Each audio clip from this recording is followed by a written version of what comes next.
Graças a Paz, meus queridos, tudo bem? Vamos dar continuidade aos nossos estudos na carta de Paulo aos Filipenses. Nós estamos estudando o primeiro capítulo, nós vamos caminhando agora aí para os últimos versos do primeiro capítulo. Você já pode abrir a sua Bíblia aí em Filipenses, capítulo 1. Na semana passada nós fomos até o verso 18. Hoje nós vamos a partir do verso 19 até o verso 25, até o verso 25, tá? Então nós vamos, ou melhor, até o verso 26, perdão, nós vamos até o verso 26, vamos estudar mais um trechinho do capítulo 1 e semana que vem, se Deus nos permitir, a gente termina o capítulo 1, já emenda com o 2, porque o tema ultrapassa o capítulo, né? O trecho da carta inicia-se ali no final do capítulo 1, mas ela segue o raciocínio segue até o capítulo 2. Como nós já falamos anteriormente, a proposta é que nós façamos uma leitura bem detalhada e com calma, estudando mesmo, verso a verso, da carta de Filipenses, para tirar todas as lições possíveis, de maneira que nós possamos aprender ao máximo com as lições que o apóstolo Paulo nos dá a partir desta carta.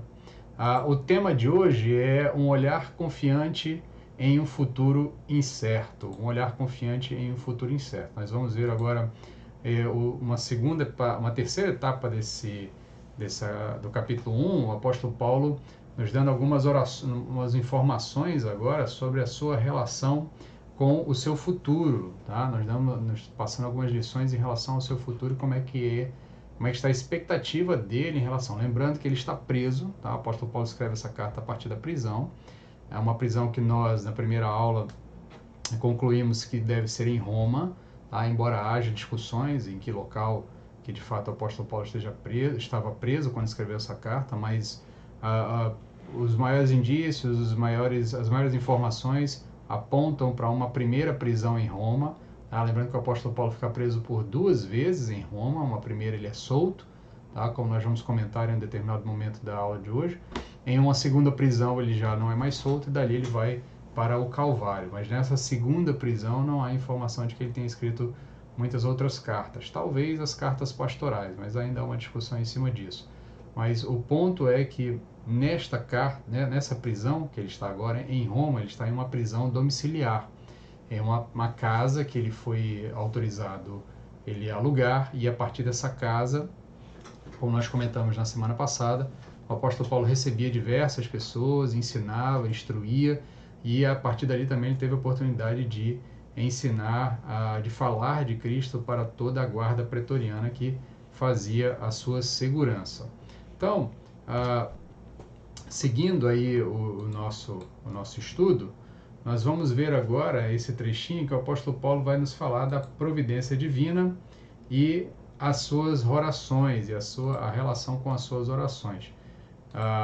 Nós vemos aqui que o verso 19, né, nós vamos estudar basicamente verso a verso aqui. Nós vamos ver que no verso 19 o apóstolo Paulo está dando continuidade ao raciocínio anterior. Diz assim: pois sei que isso resultará em salvação para mim pela vossa súplica e pelo socorro do Espírito de Jesus Cristo. Antes de nós passarmos a comentar esse verso, só vamos lembrar o texto, tá? Que até o verso 18, o que ele está falando? Ali entre os versos 15 e 18, tá, do capítulo 1 de Filipenses, ele está debatendo ele está comentando sobre aqueles líderes da igreja de Roma, né, ou melhor, da igreja de Roma, né, que provavelmente estavam enciumados pela presença do apóstolo Paulo lá, ainda que preso, mas que ele estava tendo um trabalho profícuo ali, um trabalho que estava avançando e ensinando diversas pessoas, e eles acabavam anunciando Cristo pelas razões erradas, tá? Achando que talvez com isso pudessem piorar a situação do apóstolo Paulo na prisão. E aí o apóstolo Paulo encerra ali com aquela frase conhecida, né? Ele diz assim: mas que importa, de qualquer forma, contanto que Cristo seja anunciado, quer por pretexto, quer não, Alegro-me com isso e sim, sempre me alegrarei.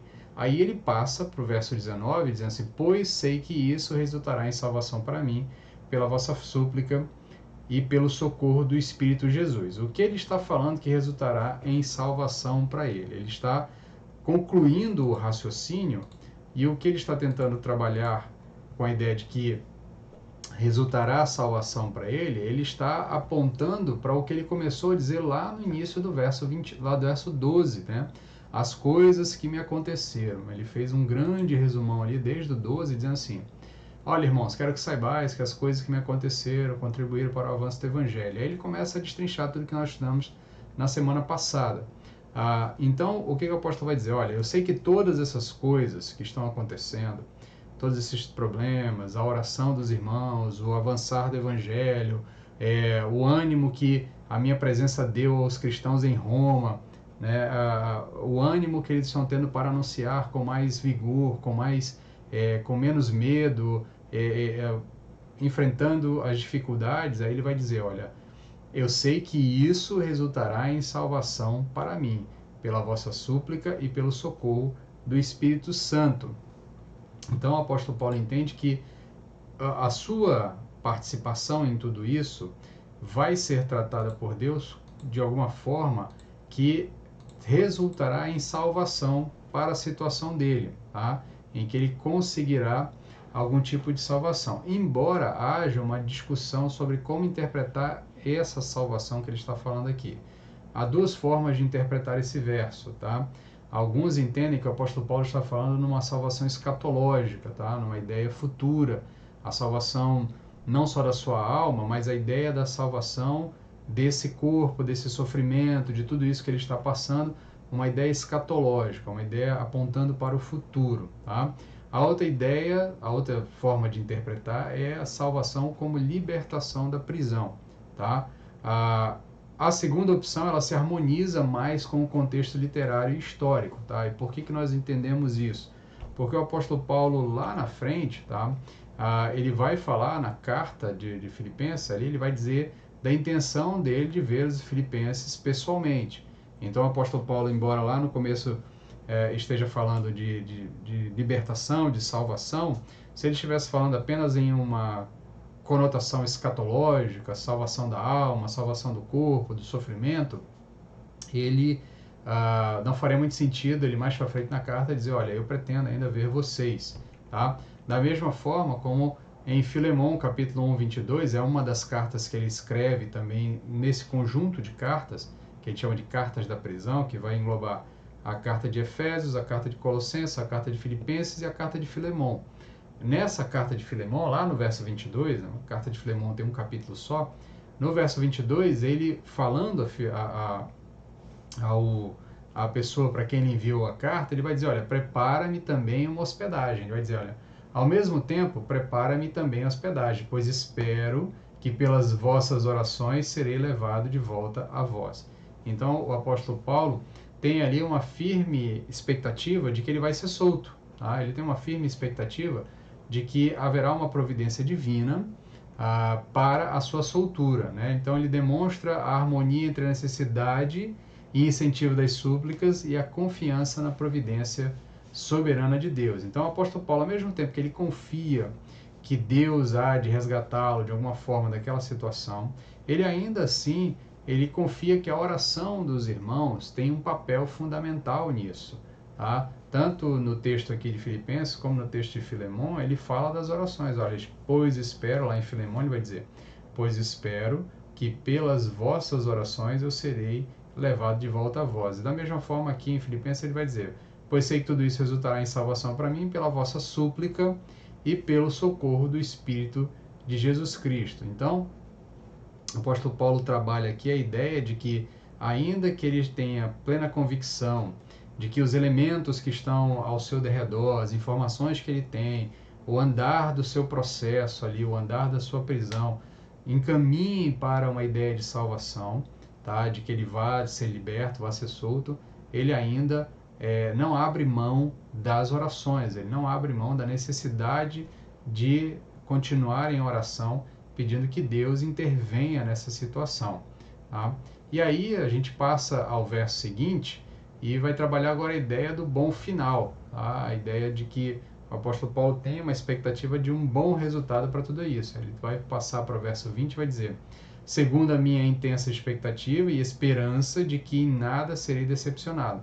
Pelo contrário, com toda ousadia, tanto agora como sempre, Cristo será engrandecido no meu corpo, seja pela vida, seja pela morte. Então, aqui o apóstolo Paulo vai começar a ampliar o seu leque de percepções da situação, e ele vai dizer o quê? Ele confia plenamente na providência divina, tá? A ponto de ter certeza que ele não vai ser envergonhado, tá? Por nada. E aqui a ideia de que ele não, em nada ele será envergonhado tem a ver aqui com a ideia de todo o processo que ele está vivendo ali, tá?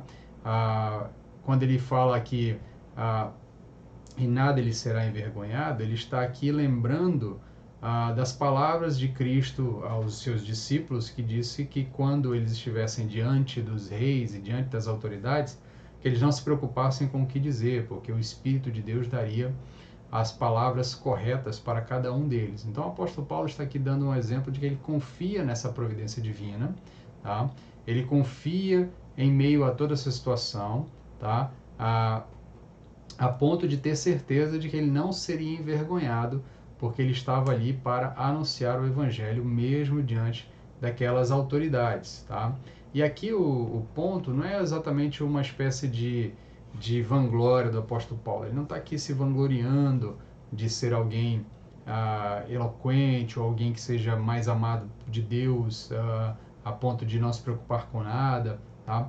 Ele está aqui, na verdade, se humilhando, tá?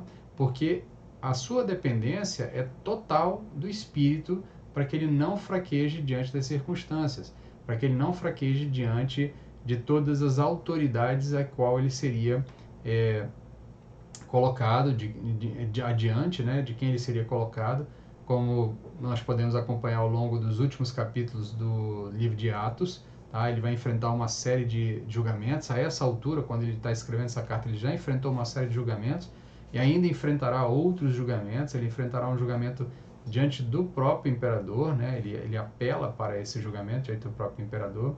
Então ele está aqui confiante de que o Espírito Santo não permitiria que ele fraquejasse. Para quê? Para que Cristo seja glorificado, para que Cristo seja engrandecido, tá? O objetivo dele é que Cristo seja engrandecido, seja no meu engrandecido no meu corpo, seja pela vida, seja pela morte, tá? Então, por isso, quer ele seja solto, quer ele seja morto, ele dará testemunho de Cristo. Ainda, e aqui é por isso que nós chamamos esse trecho de o bom final, porque ainda que ele tenha uma clara expectativa de que ele vai ser solto, ao que tudo indica, ele vai ser solto, pelas informações que ele tem, muito provavelmente porque ele está acompanhando o processo, a defesa que ele fez já foi bem feita, ou então as oportunidades que ele teve de falar com as autoridades que estão ali acompanhando seu caso aparentaram serem frutíferas. Em tudo isso, há uma grande expectativa de que ele seja solto. Então, ele trabalha com a ideia da expectativa de ser solto. Mas ele não ignora a possibilidade de que isso não se concretize, de que algo dê errado no meio do caminho. E nesse processo, ele diz, então, quer no meu corpo, quer na vida, quer na morte, Cristo deve ser engrandecido. Esse é o objetivo do apóstolo Paulo. Então, se ele for solto, é para que Cristo seja engrandecido. Se ele for morto, é para que Cristo seja engrandecido. Então, esse é o objetivo do apóstolo Paulo em toda a sua vida, em toda a sua história. Por isso, a razão de tudo, a razão para tudo, né, ele vai dar no verso seguinte. Aí ele vai dizer, pois para mim o viver é Cristo e o morrer é lucro. Tá? Então, aqui o apóstolo Paulo começa a fechar esse raciocínio apresentado. Ele vai, na verdade, abrir o fechamento do raciocínio.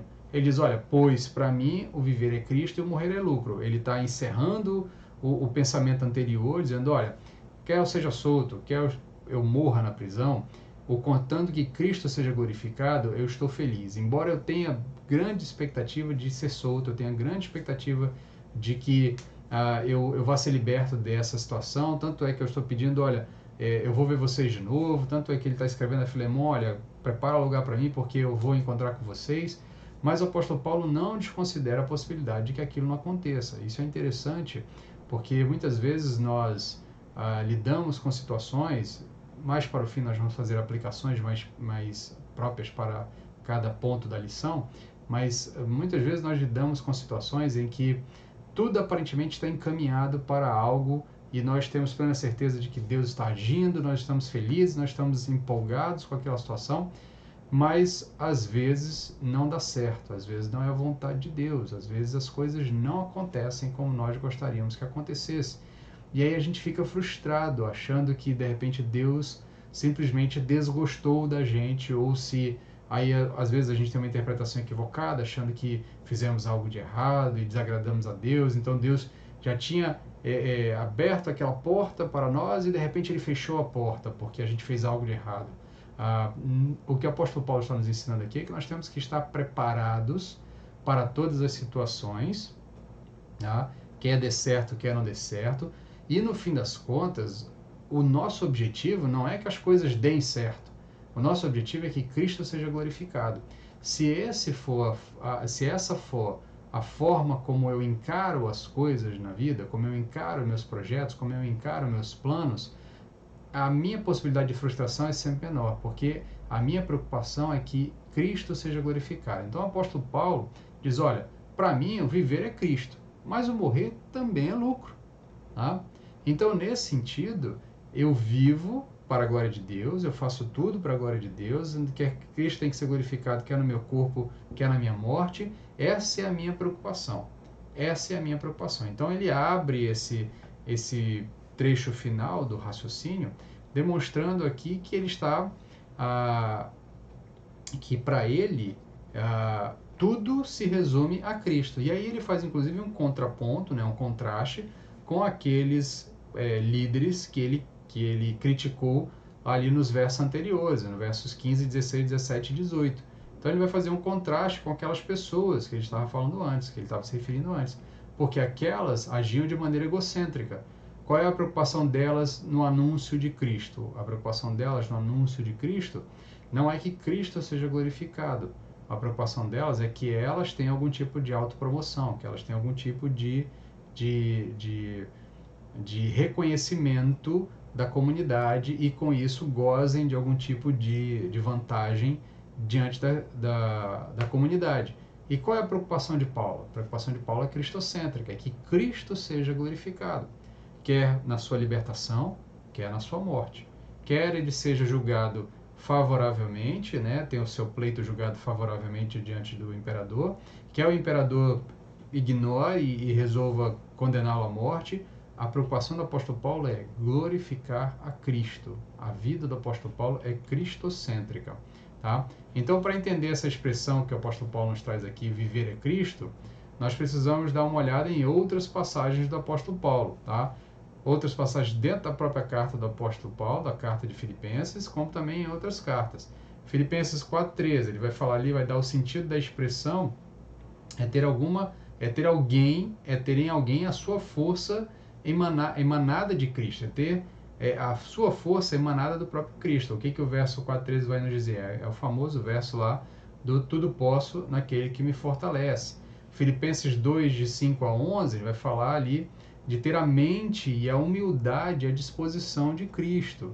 Tá? Atende em vós o mesmo sentimento que houve em Cristo Jesus, que mesmo sendo Deus, não usurpou a glória de Deus, a condição de Deus, mas humilhou-se a si mesmo e tomou a forma de homem, forma de servo, e foi obediente até a morte de cruz. Então, nesse processo, o apóstolo Paulo vai demonstrando no seu texto que para ele tudo gira em torno de Cristo. Então, lá em Filipenses 3,8, ele vai falar de conhecer a Cristo como conhecimento da experiência cristã, ou seja, a experiência cristã é conhecer Cristo. Então, tudo gira em torno de Cristo. Filipenses 3:1 e Filipenses 4:4, ele vai falar da questão de regozijar-se em Cristo, ou seja, Cristo é a razão da minha alegria. Se Cristo está sendo glorificado, eu estou alegre. Se Cristo está sendo anunciado, eu estou alegre, independente da circunstância que eu estou vivendo. Então ele vai falar também lá no 3:9, capítulo 3:9 ainda de Filipenses, vai falar se cobrir-se com a justiça de Cristo. Então a preocupação do apóstolo Paulo não é ser justificado diante do imperador, ou ser tido pelo imperador como um homem justo e ser julgado de maneira a ser inocentada. A preocupação dele é estar justificado diante de Cristo, tá? Regozijar-se em Cristo, viver para Cristo, ou seja, para a sua glória, como vai dizer lá em 2 Coríntios 5,15, né? Seja comer, seja beber, seja qualquer outra coisa fazer, tudo seja feito para a glória de Deus. E também vai falar depositar a fé em Cristo e amá-lo em resposta ao seu amor. Lá Gálatas 2,20 vai estar dentro desse contexto. Então, nesse ponto, para o apóstolo Paulo, quando ele quer dizer viver é Cristo, ele quer dizer que de fato tudo na vida dele gira em torno da ideia de glorificar a Cristo. Todos os planos do apóstolo Paulo. O que ele está planejando? Se eu for solto, é para a glória de Cristo. Então, o que eu vou fazer com a minha condição de liberdade? Vou continuar anunciando o Evangelho, continuar preparando a igreja, continuar abençoando a igreja, e a gente vai falar já já dessa relação da liberdade, ou da permanência do apóstolo Paulo em vida com o crescimento da igreja. Então, de tudo isso, o que ele vai falar? Olha, para que eu vou ser solto? Para a glória de Cristo.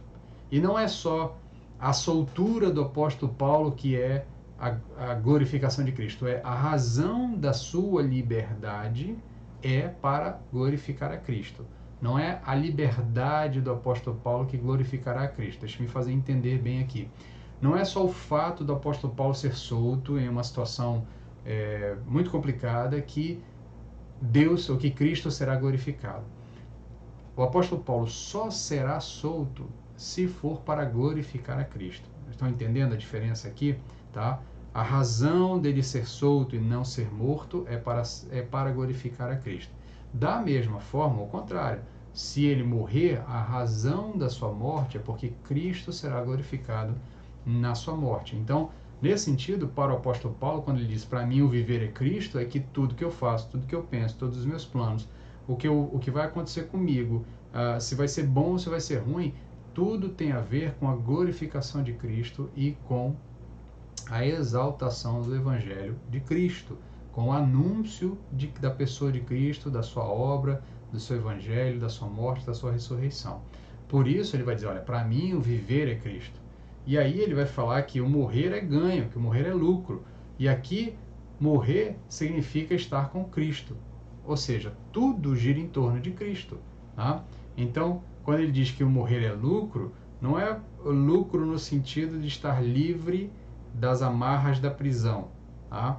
O lucro é porque ele vai estar com Cristo. A ideia é que o ganho é o engrandecimento de Cristo e da causa de Cristo. A sua morte, de alguma forma, a expectativa do apóstolo Paulo é que a sua morte, de alguma forma, fizesse com que Cristo fosse mais conhecido, tá? Fizesse com que Cristo, de repente, fosse conhecido pelo próprio imperador, diante de quem ele seria condenado.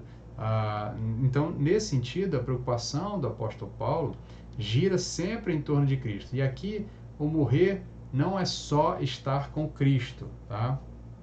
O que eu quero dizer com isso?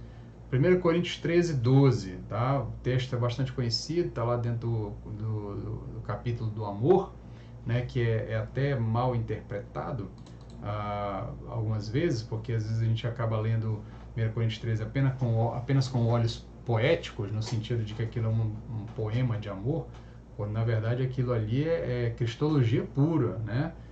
Mas em um outro momento, quando estudarmos a carta de Corinto, de 1 Coríntios, a gente vai se deter no capítulo 13. Mas o que eu quero puxar do verso 12 aqui?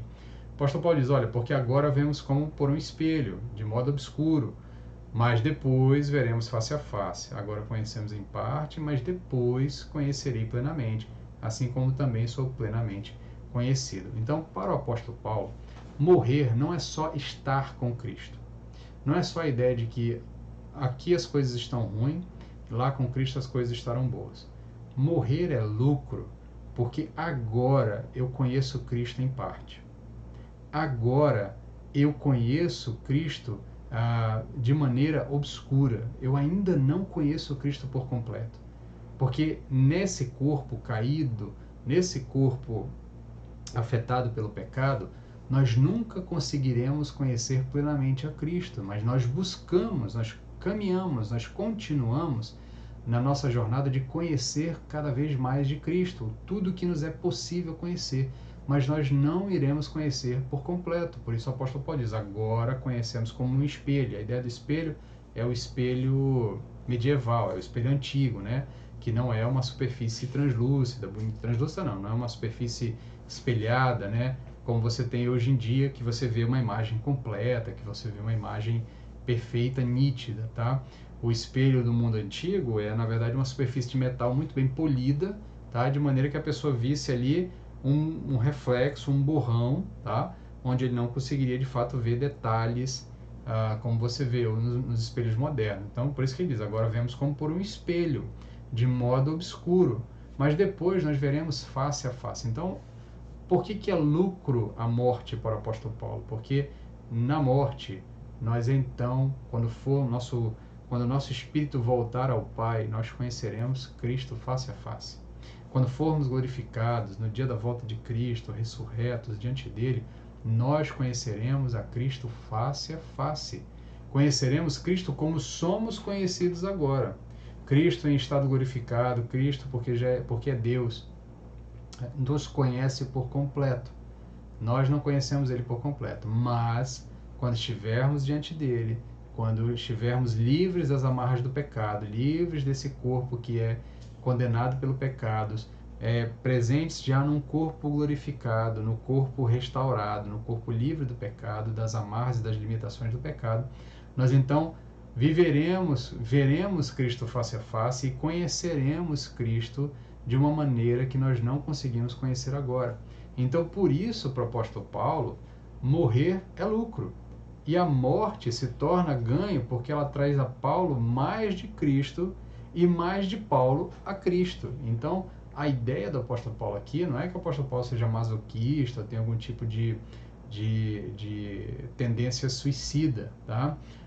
E o cristão não deve ter nenhum tipo de comportamento como esse. Se há esse tipo de comportamento, é necessário que busque auxílio, tá? Nós não tememos a morte porque simplesmente amamos ela de uma maneira doentia, ou nós não tememos a morte e às vezes até nos alegramos com a morte de um santo, porque nós entendemos que na morte do santo, o santo retorna ao Pai. E estando junto do Pai, ele vai estar junto de Cristo, ele vai ver a Cristo, vai ver Cristo como ele nunca viu antes. Ele vai poder perceber coisas de Cristo que, presos a esse corpo, nós não perceberemos, tá? Então, nessa ideia aqui, inclusive aqui, até abrindo um parênteses, antes de dar continuidade aqui,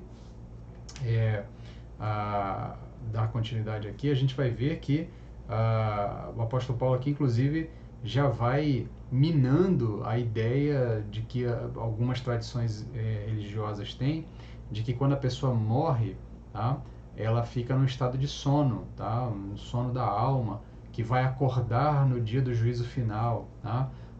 Não faz muito sentido, de acordo com outros textos bíblicos, mas o apóstolo Paulo diz, olha, para mim viver é Cristo e morrer é lucro, porque ao morrer eu vou estar com Cristo.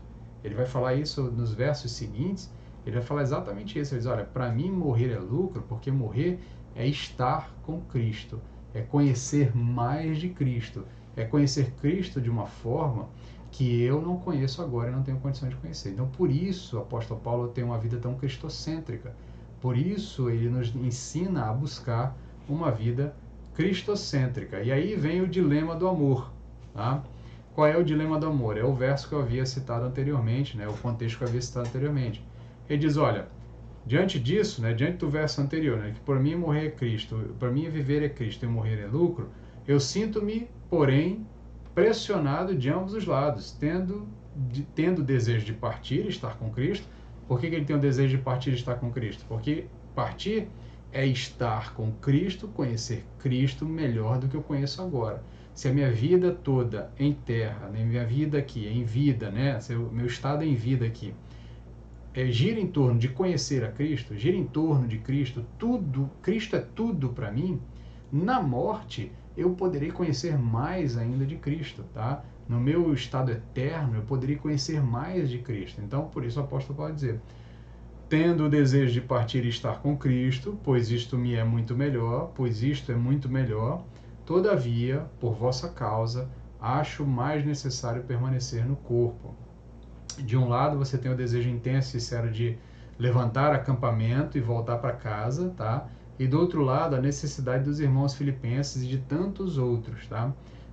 Uma igreja neófita, jovem, inexperiente e sofrendo perseguição. Então, o apóstolo Paulo entra aqui num dilema. E aí, na tabela que você está vendo aí na sua tela, você percebe os prós e os contras, né?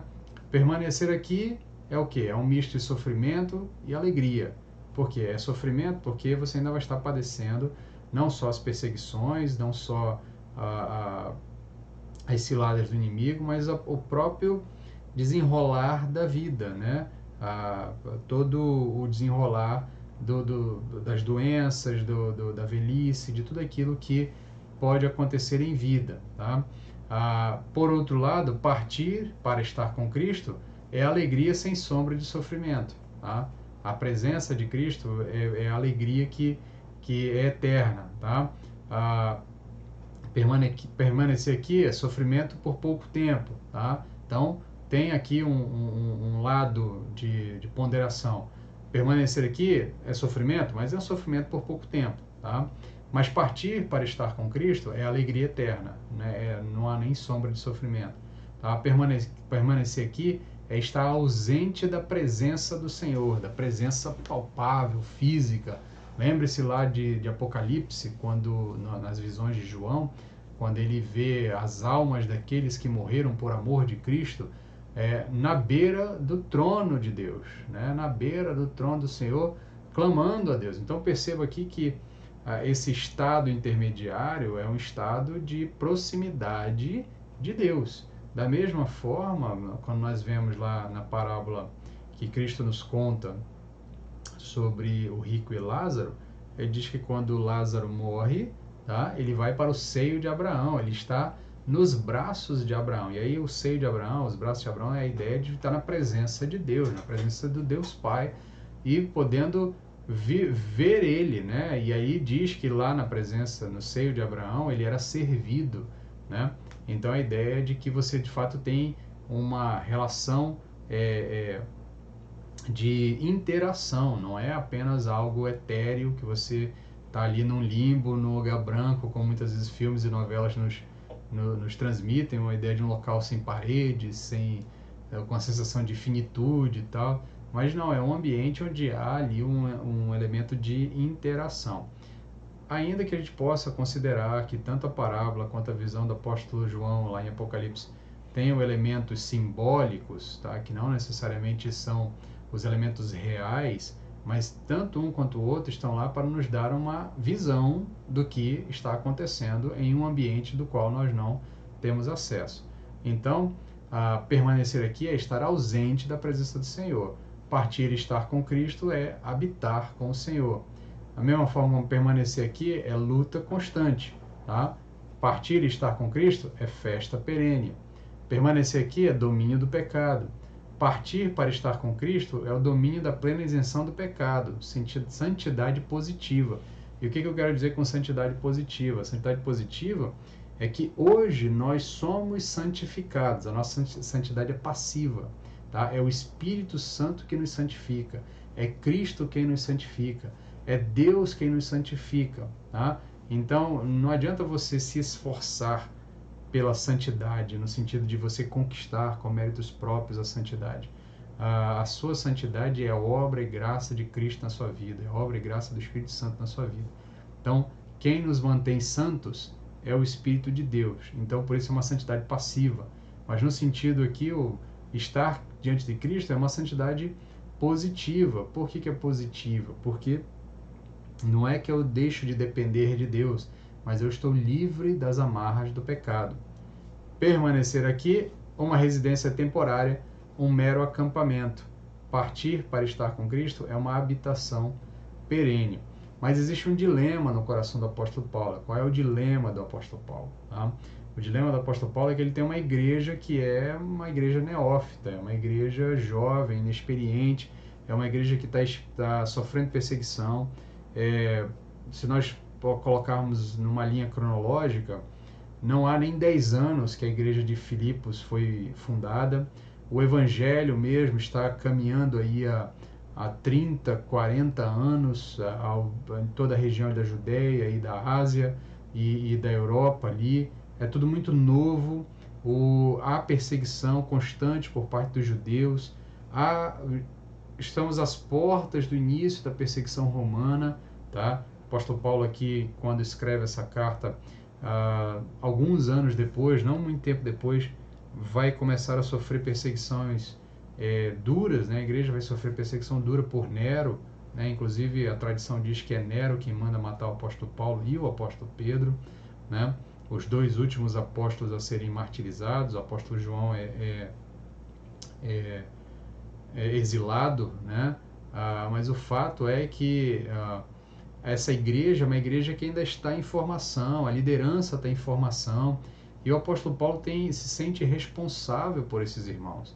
E aqui é interessante porque não é uma síndrome de salvador, uma síndrome de escolhido, só eu posso fazer isso, tá? É que o apóstolo Paulo tem consciência das limitações da igreja, ele tem consciência, tanto é que ele, quando ele fala lá no seu discurso de despedida, né, na praia de Mileto, lá com os presbíteros de Éfeso, ele diz: olha, eu sei que quando eu sair do meio de vocês, e essa é a última vez que eu estou vendo vocês, depois disso nós não vamos mais nos ver, né? Ele diz: olha, eu sei que quando eu sair do meio de vocês, lobos vão aparecer, falsos profetas, falsos líderes vão aparecer tentando dissuadir vocês. O apóstolo Pedro, lá nas suas cartas, lá no finalzinho da Bíblia, né, do Novo Testamento, vai falar muito em relação aos falsos líderes, aos falsos profetas, aos falsos mestres que estavam invadindo as igrejas. Então é uma igreja incipiente, é uma igreja novata, é uma igreja inexperiente, tá?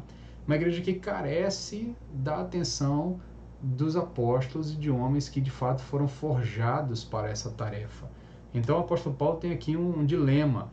Poxa, eu podia partir e estar com Cristo e ter todos os meus problemas resolvidos, mas porque eu amo meus irmãos e eu me preocupo genuinamente e sinceramente com eles, e porque eu me preocupo que eles não percam a semente do Evangelho, que é algo tão precioso, eu prefiro ficar aqui. E aí ele vai terminar o verso dizendo: todavia, por vossa causa, acho mais necessário permanecer no corpo. Tá? E aí, por que ele se sente motivado a permanecer no corpo? Qual é o propósito da sua liberdade? Qual é o propósito da sua permanência, da sua vida? Tá? Ele vai falar disso no verso 25. E tendo esta confiança, sei que ficarei e permanecerei com todos vós para o vosso desenvolvimento e alegria na fé, para que cresça o motivo de vos orgulhardes em Cristo Jesus por minha causa, pela minha presença de novo entre vós. Então, o apóstolo Paulo, qual é a expectativa do apóstolo Paulo? O propósito desse esperado livramento e do subsequente ministério que está expresso na frase, para o seu progresso e gozo na fé, e na sentença que se justapõe a essa, né, o verso 27, 2 versos para frente, ele vai falar sobre isso. O propósito disso tudo é essa ideia de um progresso espiritual e enfatizado paulatinamente na vida dos filipenses. Então, qual é o propósito disso tudo? O propósito do apóstolo Paulo é que os filipenses cresçam na fé, para que eles caminhem na fé e se tornem cada vez mais enraizados na fé. Tá? No verso 27 diz assim, que é o que nós vamos estudar semana que vem, começar a estudar semana que vem, ele vai dizer o seguinte: somente portai-vos de modo digno do Evangelho de Cristo, para que, quer eu vá e vos veja, quer esteja ausente, ouça acerca de vós que permaneceis firme, num só espírito, combatendo juntos, com uma só alma, pela fé do Evangelho. Então a preocupação do apóstolo Paulo é que a sua libertação, tá, a permanência dele vivo, sirva para auxiliar os filipenses, tá, os crentes da igreja de Filipos, a caminharem em unidade na fé, de forma a progredirem. Então, por isso tem uma ideia de progressão espiritual que é enfatizada paulatinamente em Filipenses. Ele vai trabalhar isso ao longo de toda a carta. Ele vai falar que esse progresso significa crescimento em amor, Filipenses 1:9, crescimento em conhecimento, Filipenses 1:9, em fertilidade, Filipenses 1:11, em obediência e Filipenses 2:12. Então há uma ideia de um progresso no crescimento. É a preocupação do apóstolo Paulo, que essa igreja progrida, que ela cresça, que amanhã ela seja mais madura na fé do que ela foi ontem. Por isso o apóstolo Paulo olha para toda essa circunstância e diz: é melhor que eu permaneça com eles. Eu poderia estar com Deus, mas porque a minha igreja ainda sofre, eu preciso estar com eles. E volto a dizer, não é uma síndrome de Messias, de que só ele pode fazer aquilo, mas é a compreensão de que ele recebeu uma vocação para aquilo. Ele recebeu uma vocação para auxiliar a igreja a se tornar mais madura na fé, uma igreja que cresça de maneira a estar cada vez mais próximo de Cristo. E por que o progresso dos crentes é importante? Por que o apóstolo Paulo está preocupado com o progresso do crente? Porque não progredir significa regredir, tá? Se por um lado o progresso é sinônimo de felicidade do apóstolo Paulo, de um gozo, de uma alegria sem fim ali, pelo fato de eles estarem crescendo no Evangelho, tá? Por outro lado, o apóstolo Paulo tem plena consciência de que se a igreja de Filipenses não progredir, a igreja de Filipos não progredir, se os filipenses não progredirem na vida cristã, eles naturalmente vão regredir no conhecimento e na vida cristã. Então, isso é interessante, é importante, por isso nós vamos para as aplicações finais, para encerrar a aula de hoje, tá? Por que é importante essa ideia de progredir, tá?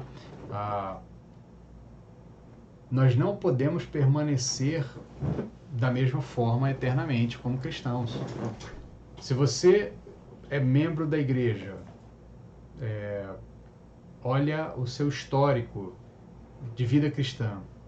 Se há 10 anos atrás, quando você teve um primeiro encontro com Cristo, de lá para cá, a sua vida cristã, as suas experiências com Deus, o seu conhecimento do Evangelho, o seu conhecimento da revelação de Deus, da Bíblia, a sua experiência de vida, os dilemas que você enfrenta, permanecem os mesmos, permanecem as mesmas coisas, você permanece tropeçando nos mesmos problemas.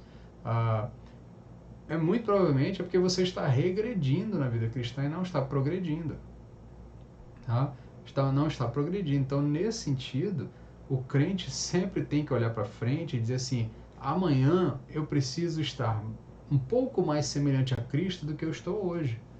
Por isso, nós precisamos abraçar a ideia de que nós não podemos nos acomodar a uma constante estabilidade na vida cristã, um tipo de vida cristã que não muda. As minhas experiências não mudam, eu não tenho novas experiências com Cristo, eu não aprendo mais, eu não domino mais a minha ferramenta, que é a Bíblia, eu não conheço mais de Deus, eu não conheço mais da relação com Deus, eu vivo em um platô espiritual. Então, isso precisa mudar na nossa percepção, e o apóstolo Paulo chama atenção nesse sentido. Ele diz: olha, o desejo é estar com vocês para que vocês progridam na fé, tá? Para que vocês progridam na fé. Por quê? Porque se vocês não progredirem, vocês naturalmente vão regredir. E aí, nas aplicações, fazendo um resumo geral de tudo que a gente aprendeu hoje, nós aprendemos que o apóstolo Paulo está falando algo que muitos anos depois, né, muitos séculos depois, Calvino vai dizer, né, orare et labutare. O que ele quer dizer isso? Embora nós confiemos totalmente na providência divina, nós continuamos orando e pedindo a providência divina. Orare et labutare, em latim, quer dizer orar e trabalhar. Né? A gente ora, mas a gente trabalha. O apóstolo Paulo pediu a intercessão dos irmãos, ele pediu a oração dos irmãos, mas ele estava lá, ele estava fazendo sua defesa, ele estava pregando o evangelho, ele estava organizando os planos futuros, tá? Ele não estava ali esperando que as coisas se desenrolassem para que ele visse o que ele ia fazer depois. Muito pelo contrário, enquanto ele está orando e clamando para que Deus intervenha em seu favor, e a igreja também orando e pedindo para que Deus intervenha em favor do apóstolo Paulo para a sua soltura, Ele está planejando, ele está trabalhando, ele continua anunciando o evangelho. Por isso, aí a frase de Calvino, orar et labutare. A gente ora e trabalha, ora e trabalha, ora e trabalha. Não fica parado, estagnado, esperando as coisas acontecerem para então resolver fazer alguma coisa. Tá? Ainda que a resposta de Deus não venha no tempo que nós desejamos, a gente continua trabalhando e continua orando. A outra aplicação que nós temos para as lições desse trecho é que uma vida cristã é uma vida em Cristo, por Cristo e para Cristo. O objetivo da vida cristã é gloriar-se em Cristo, é encontrar a glória de Cristo, fazer com que a glória de Cristo seja conhecida, e nesse sentido, a vida do crente gira em torno de Cristo. Tá? E não é uma coisa tanto quanto infantil, como em outros tempos, aquele negócio de em seus passos o que faria Jesus. Não é exatamente isso, não. Tá? O ponto aqui é tudo o que eu faço deve considerar a pessoa de Cristo. Deve considerar o avanço do Evangelho, deve considerar o anúncio do Evangelho e que Cristo seja conhecido. Então, o trabalho que você escolheu deve considerar Cristo. O namorado, a namorada que você escolheu deve considerar Cristo. O casamento que você escolheu deve considerar Cristo. Os seus filhos devem considerar Cristo. Então, nesse sentido, seus planos de vida, suas férias, o que você vai fazer amanhã, o que você vai fazer daqui a 10 anos, tá? Quais são seus planos de aposentadoria, tudo isso deve considerar Cristo, porque a vida do cristão gira em torno de Cristo. Por isso que o apóstolo Paulo diz, para mim o viver é Cristo. Tá?